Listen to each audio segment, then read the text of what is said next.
I'm just going to give you a little bit of bio information about the great Clare Boothe Luce, and then Ursula and I are going to just sit and talk a little about her.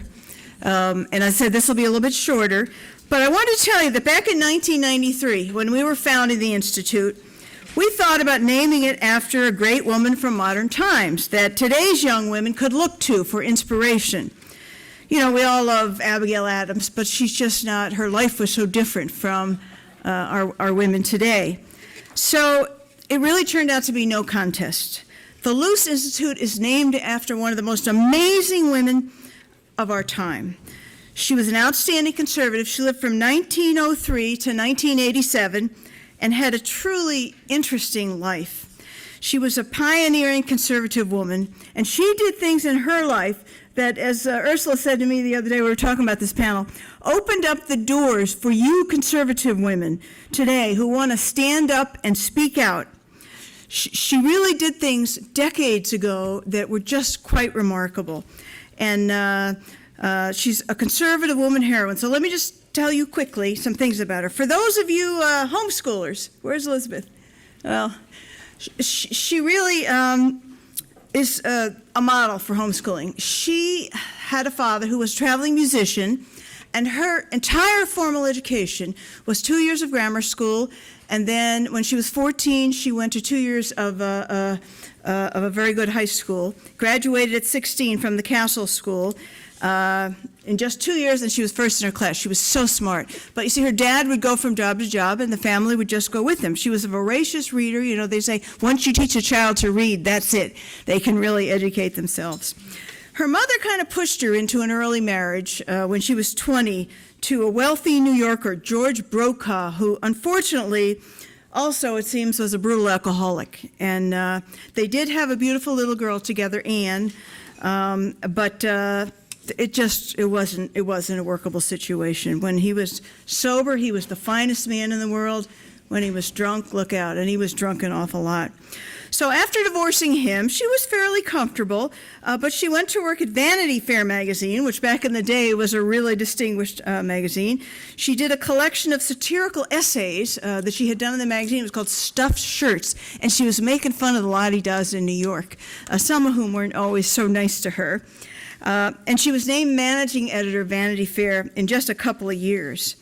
She had a wonderful way with words, a dry, sophisticated sense of humor. Some of you have our coffee mug, and it has her most famous one, "No good deed goes unpunished." That works in a lot of places, but especially in Washington.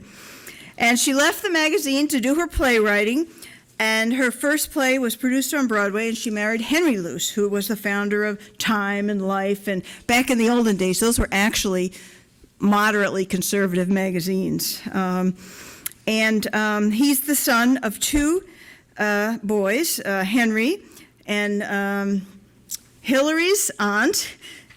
Hillary's the great-granddaughter, is the daughter of Peter, who was Henry Luce's son, one of his sons. Her first play was called The Women. How many of you have ever seen the old version of it? It's a great one. They've redone it a couple of times, and, you know, it's fun, but not so good. Yeah, it sort of misses sort of the point of that, which at the time was how divorces happened. And she got the idea from The Women, and some of you ladies will love this if you don't know it. She was in a ladies' room at a nightclub, and she overheard some dreadful gossip. And it just inspired her to write this play. It had 44 women in the play, and to everyone's surprise, no men, but the whole play is about men. So it's really fun. And the original one, 49, it had Norma Shear, Rosalind Russell, Joan Crawford. It's really a great old movie. You can see it on Turner Classic sometimes. She also worked as a foreign correspondent. She traveled to Europe, using some of Henry Luce's connections. She wrote a book called Europe in the Spring. It was before the war, and it critiqued the complacency of Europe's leaders in the face of Hitler's threat to democracy. It was printed over and over again. It was very correct. And then in 1943, she was elected as a Republican to Congress. Now, back in 1943, there was just a handful of women in Congress, and she was elected in a Democrat district in Fairfield, Connecticut, Greenwich area, where she and Henry Luce lived. And she had a wonderful way with words. In her maiden speech, She attacked Roosevelt's vice president, incredible leftist Henry Wallace. She said, "Much of what Mr. Wallace called his global thinking is, no matter how you slice it, still globaloney." Every so often somebody will use that, and they don't always attribute her. At the end of her first term, she was devastated. Her daughter was 19, was at Stanford University in California, and she was killed in a car crash. And she dealt with it by throwing herself into politics. And she gave the keynote address to the 1944 Republican National Convention. Any of you who have been to her office, you see it in our conference room. It's a picture of Clare Luce. She had her hair in braids. She looked beautiful, sort of wrapped around her head, and she's going like this, and all around her is men. There just were not many women at the time, and they certainly weren't at the podium. And in that speech, she said that Roosevelt had lied the American people into war. My father always said that. But he said that, she said he covered up his foreknowledge of the Japanese attack. And her view was later confirmed, actually, by several of Roosevelt's people, like his Secretary of War, Henry Stimson, who wrote in his diary, the question was how we should maneuver them, the Japanese, into firing the first shot. I think they knew. I think she was right on that. But it was after that that the steady attacks by leftist women began in earnest, because she attacked Roosevelt, who they all were so fond of. And the furious Democrats went all out to defeat her in her little congressional district up in Connecticut. President Roosevelt's vice president, Henry Wallace, went to the district 22 times and made speeches for her opponent. And even President Roosevelt stopped by to speak against her. But on Election Day, 1944, both Franklin Delano Roosevelt and Clare Boothe Luce were reelected. She was a great member of Congress, very free enterprise oriented. By the second term, she sort of had enough of it, which you can appreciate, anybody who's in Washington. I mean, it can get old fast. And most of her friends and family thought it was, you know, it was her losing her daughter that made her want to deepen her religious faith and to question her life and do other things. So she went to her beautiful home in Connecticut, up in Greenwich, and she wrote a new film screenplay based on the true story of two French nuns who overcame great obstacles to build a flourishing abbey in America. Do any of you know that? Have any of you seen it? It was on Turner Classics about a month ago. I was watching it. It's called Come to the Stable. It's a beautiful play. It was nominated for an Academy Award.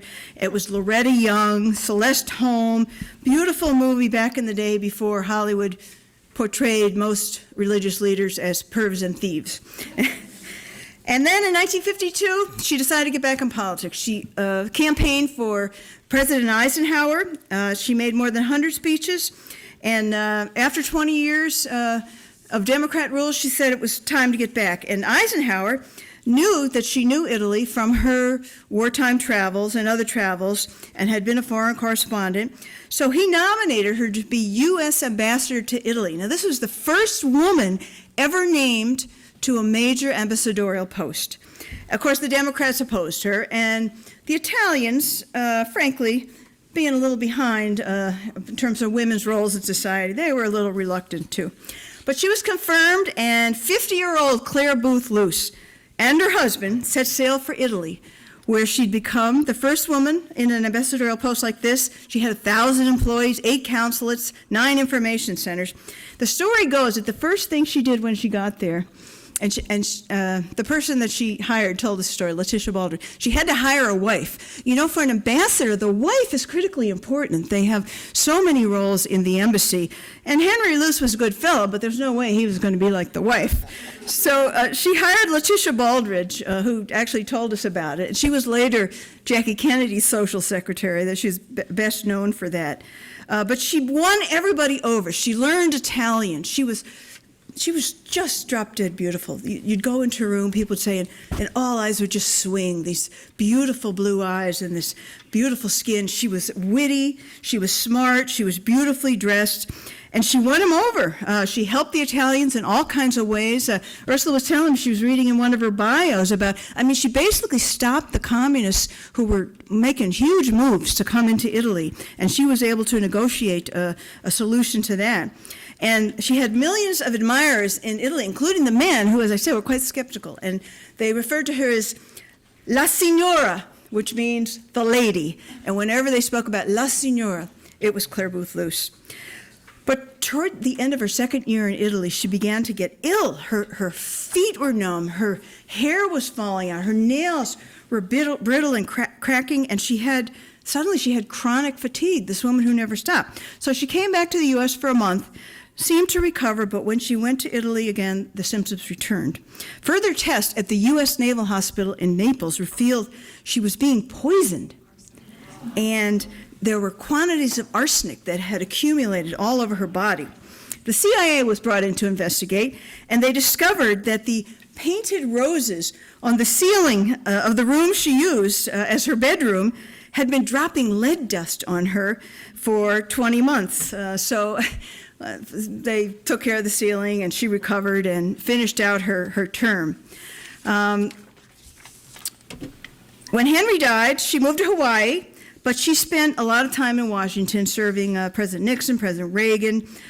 She received Congress's Distinguished Service Award and the highest honor that West Point confers on a civilian, and she was the first woman ever to get it, the Thayer Award. And only woman. The only one. There you go. All right. Ursula has a son who, I guess he attended, and now he teaches there, right? Yes, just retired. Yes. Okay. So I'm almost done here. 2 months before her 80th birthday, President Ronald Reagan awarded her the Presidential Medal of Freedom. It's the highest civilian honor bestowed by the U.S. government. She learned she had a brain tumor in 1987, and she died less than 3 months later. I mean, she was a truly amazing, for you young women, she's your great-grandmother's age, or maybe even your great-great-grandmother. All the things she did. Hardworking, straightforward, deeply spiritual. She had a great faith life. She adored her husband and her kids.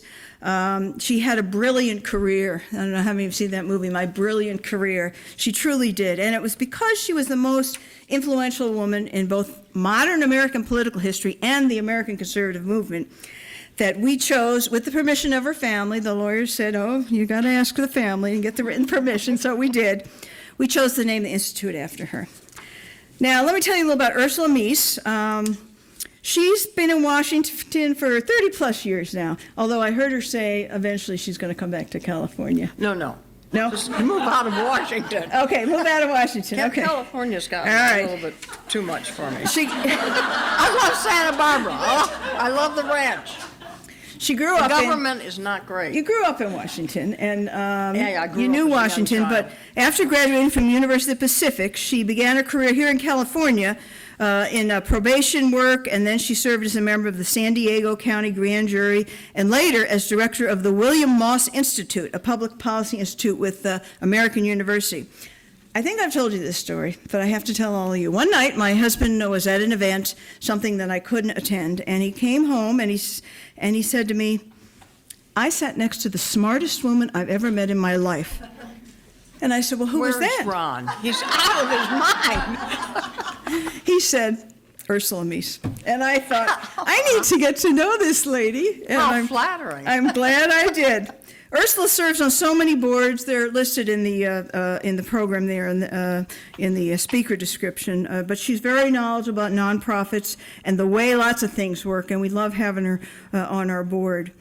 And when Mrs. Luce lived in the last years of her life at the Watergate, the big apartment complex in Washington, Ursula became a real friend of hers and developed some special ties, which... Tell us about it. Tell us about how you got to know Mrs. Luce. That was a wonderful, I learned a lot about Claire that I didn't know before. Right then. Actually, listening to this woman lived one full life.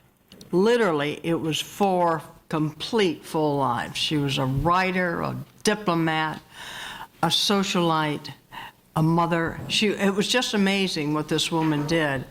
And it was a thrill for me to be asked to join the Clare Boothe Luce Foundation, or Institute, Policy Institute, and always a pleasure to be in Santa Barbara. You know, my husband and I, we were close and we were supportive of both the young Americans who bought the ranch. We were absolutely thrilled because this was Ronald Reagan's great love, second great love. Nancy was the first. But that ranch was his great love, and to be able to preserve it as it was when he was there. Actually, it's a little better now, because I used to be up there when he was there, and there's a lot of Quonset huts for all the other guys that had to take care of him at that time. But it's such a pleasure to be associated with both Clare Boothe Luce and the Young Americans. Now, let me tell you a little bit about what I knew about Clare Boothe Luce. I admired her. I knew about her. She was sort of an icon out there, and I never thought I would ever meet her. And it was in January of '81 when we moved back with the President Reagan for his inauguration. At that time, shortly after that, President Reagan appointed Ambassador Luce to a commission, a rather prominent commission in the government and with other outstanding people. And Clare apparently was quite thrilled by it. And you brought up Tish Baldridge. She met Tish when Tish was, Clare met Tish when Tish was in her late 20s or 30s. She had worked in Paris for the ambassador's wife there, and she was in Rome at the time the ambassador, Clare, came. And she needed a secretary, and that's how she got the social secretary. And she and Tish were close, very close for all their lives. And when anything went wrong, Clare would call Tish. I mean, anything she wanted. I mean, she was still not working for her, but she was still directing her.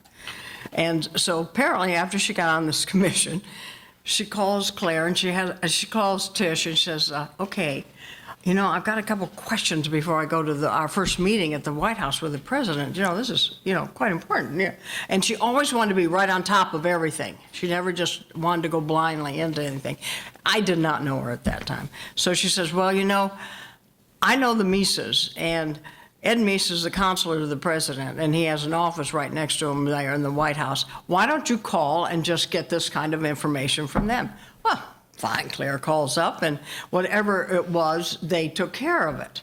And she rather liked that, and so, a couple months later, she decided she had to go to this dinner, and she wanted a male escort. So she calls up Ed's office, and this is long before I even meet her, okay?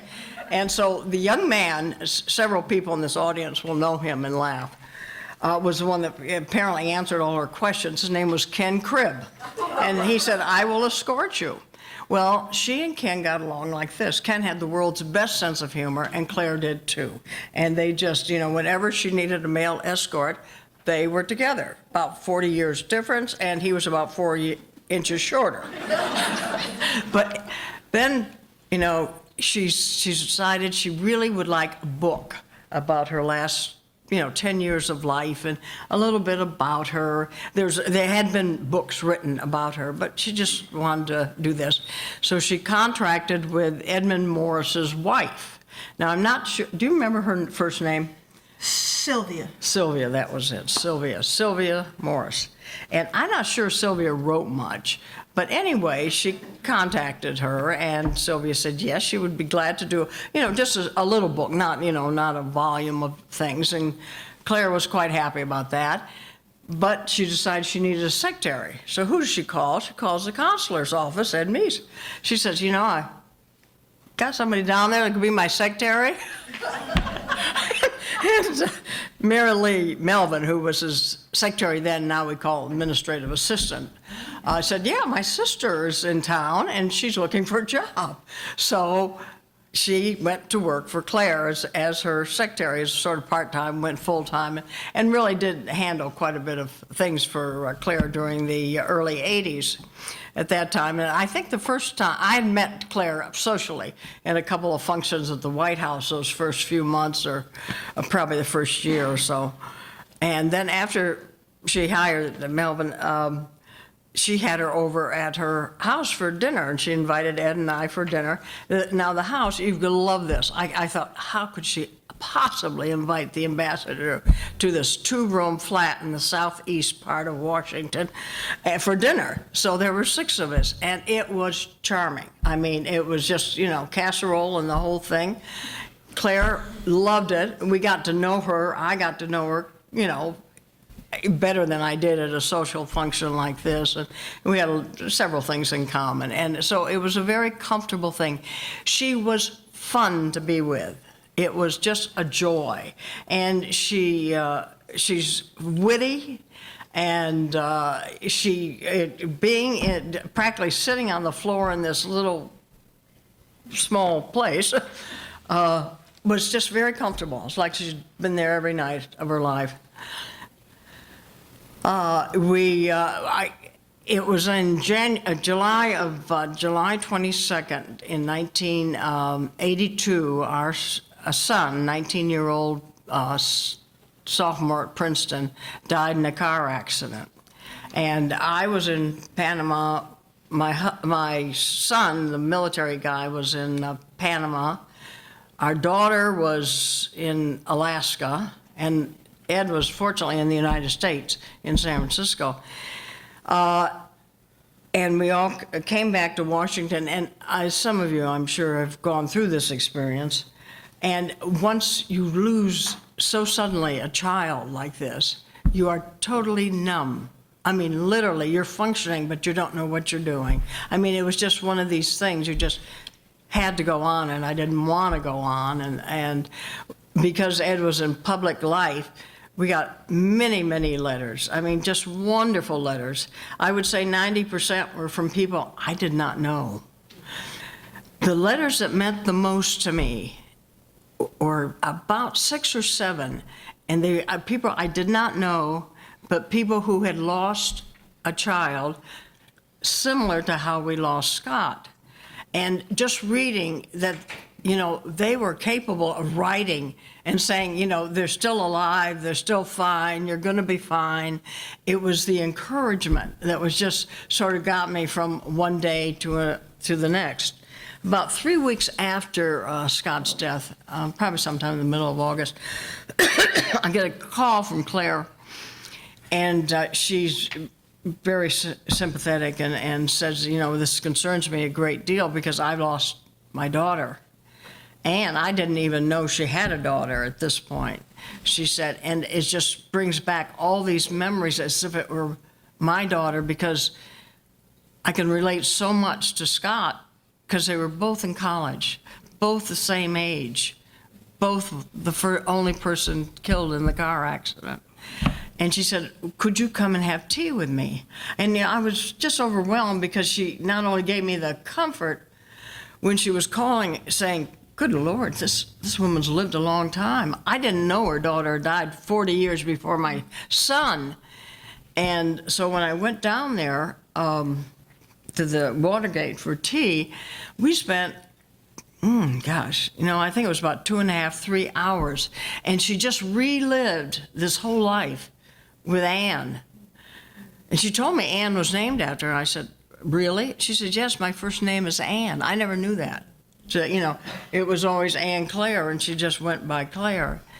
And she talked about her feelings of this whole thing. She said, every January 9th, I still remember that, every January 9th, I do nothing.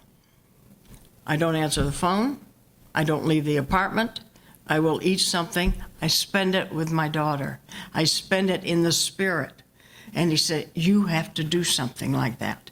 It really is important. It gets me through. You understand, my daughter died 40 years ago, 39, I think it was then.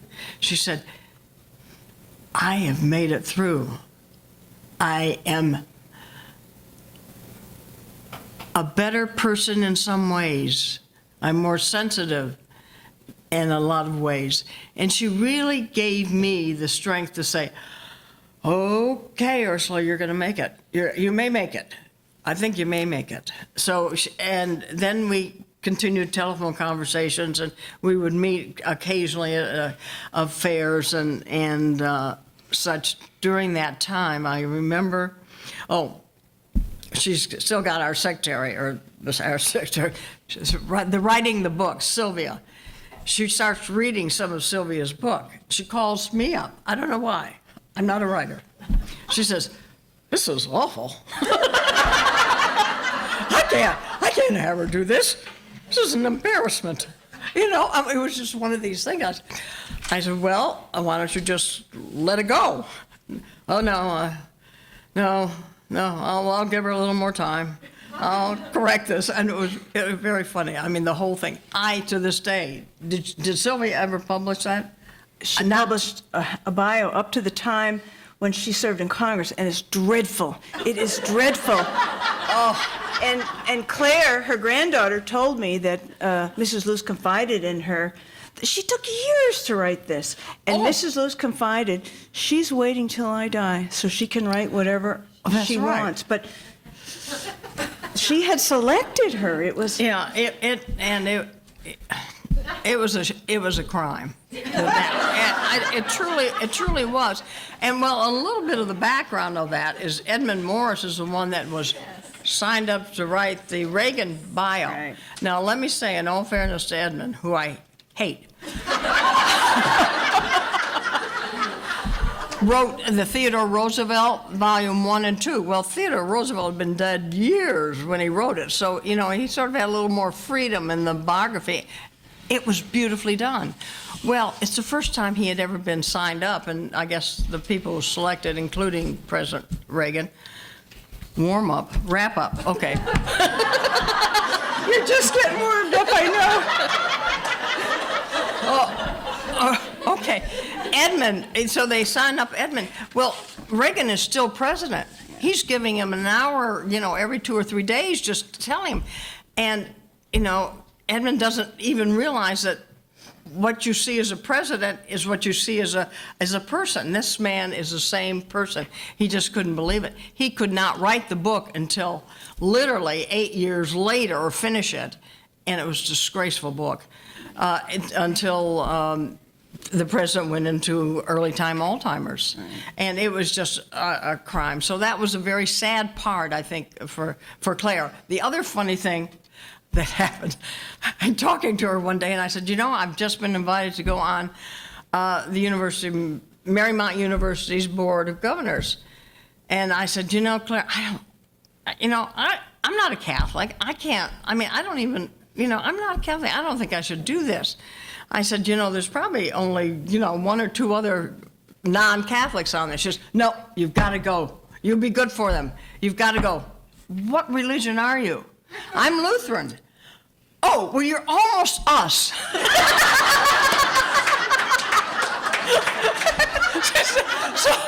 So I did go on. She did start supporting financially Marymount University. Ended up giving him a wonderful piano at the time of her death. But anyway, it was a joy, my short relationship with her. But she meant a great deal to me. And in my personal way, I think I was a comfort to her, too. Mm-hmm. Thank you. Wow. Thank you.